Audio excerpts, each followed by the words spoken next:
Guyyaa har'aa mata duree ajaa'ibaa kan dhaloota miliyoona tokko caalu fuuldura isaanii tilmaamuu danda'u, kan kallattii isin qabsiisuu danda'u, kan hawwii fuulduraa waan ta'uu barbaaddan kallattii isinitti agarsiisu. Mata duree akkaan barbaachisaa keessattuu barattootaa fi dargaggoota kan fayyadu qabadhee dhufeetiin jira.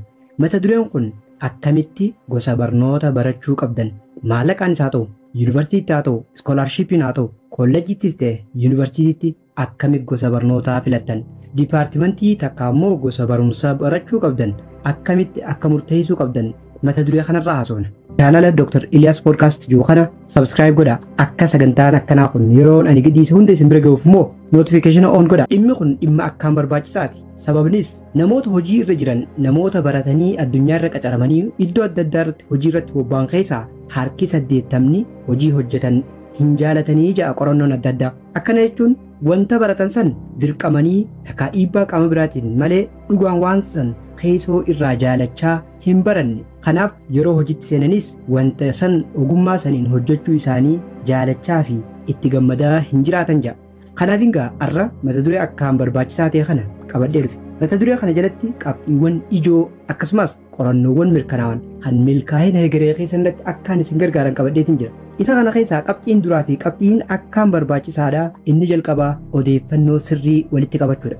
Barattoonni barumsatti milkaa'uuf tattaaffii dhuunfaan taasisan cinatti wanti baratanii fi iddoon itti baratan egeree isaaniitii fi milkaa'ina isaanii tilmaamuu keessatti akkaan murteessaadha.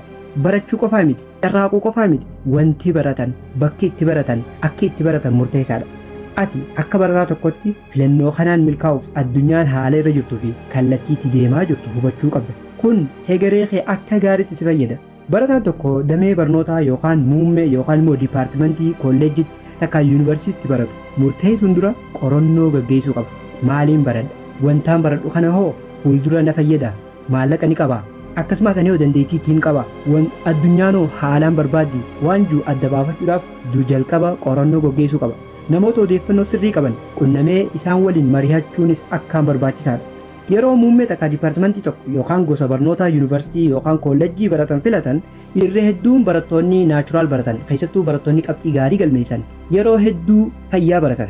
Sababnis tokkoffaa biyyattummaan teenyaa warra qabxii ol aanaa qabaniif yeroo hedduu waan fayyaa kanituuf wanti mootummaan dursitee akkasii warra qabxii ol aanaa kanituuf hundinuu wahuma gaarii seena. Kanaaf dandeettii itti qabaannus itti qabaachuu baannus ijoollummaa irraa hawwii waan san barachuu qabaannus qabaachuu baannus namoonni qabxii gaggaarii finne ka ijoollummaa irraa hawwiin keenya waan biraa barachuudha garuu dhiibbaa naannootiin, dhiibbaa hawaasaatiin, dhiibbaa sababa adda addaatiin dhiibamnee gara fayyaa galla.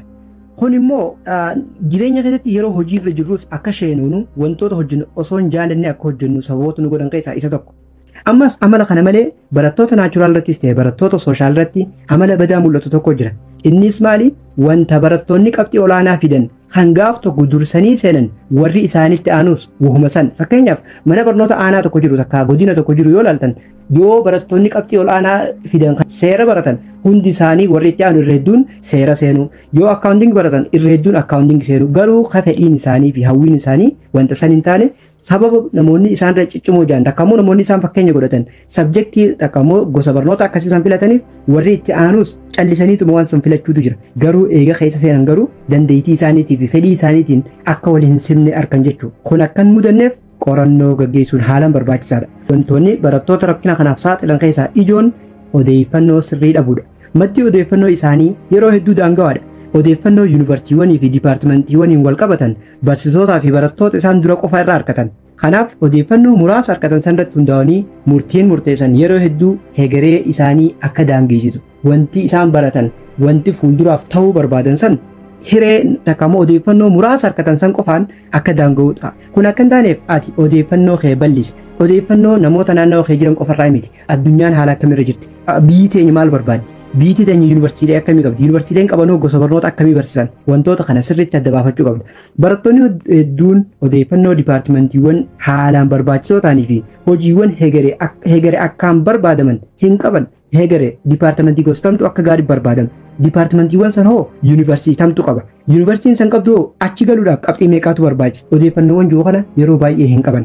Barattoonni cicciimoon wanta barattoonni isaan duraa filatan qofa waan filataniif bakka hunda namoota ogummaa wal fakkaatan, namoota barnoota wal fakkaatan barataniitu yeroo wal fakkaatatti eebbifama. Kun immoo rakkinni inni fidu maali beektani? Iddoo wal fakkaataatti qaccaramu akka wal dorgoman godha tokko. Lammaffaa immoo namoonni silaa dandeettii adda addaa qaban, fedhii barnoota biraa qaban sababa namoota isaan duraatiin dhiibamanii barumsa sun waan barataniif yeroo eebbifamanillee wanta san itti gammadaa akka hin hojjenne isaan godha. Kun carraa namni tokko hojii argachuuf qabu daran dhiphisa. Lammaffaa yeroo hojii argatee hojii hojjetu sanarratti miirri gammachuu, miirri itti tolu tokko osoo itti hin dhagaamne akka hojjetuuf isa saaxila jechuudha. Kanaaf biyya keessa waan jiru gosa barnoota jiru akkasumas yuunivarsiitiiwwan gosa barumsaa san qaban sirriitti qoradhaa. Inni biraa biyyarra takka immoo haala naannoo keessan takka ganda keessan jirurraa achi baatanii haala addunyaan irra jirtu hubachuudha. Addunyaan har'a eessa irra jirti? Hegeree hoo garam deemaa jirti? Addunyaan yeroo ammaa kana guddinaa fi jijjiirama ajaa'ibaa galmeessaa jirti. Teeknooloojiiwwan haaranii yeroo yeroon kalaqamaatii jiran. Akkasumas gosootaa fi haaldureewwan hojii kan kana dura ittiin qacaramaa turan hundinuu jijjiiramaatii jiran. Kana dura ogummaan haalaan mindaa gaarii qabu, ogummaan haalaan barbaadamaa ture irratti hin barbaachisu fa'aa ta'uu mala. Ogummaawwan duraan hin jirre haaranii ammaas uumamanii dhufaatii jiran. Keessattuu eega artificial intelligence fi roobootonni dhufan kana barumsi teeknooloojii haalaan bakka guddaa argachaa dhufe.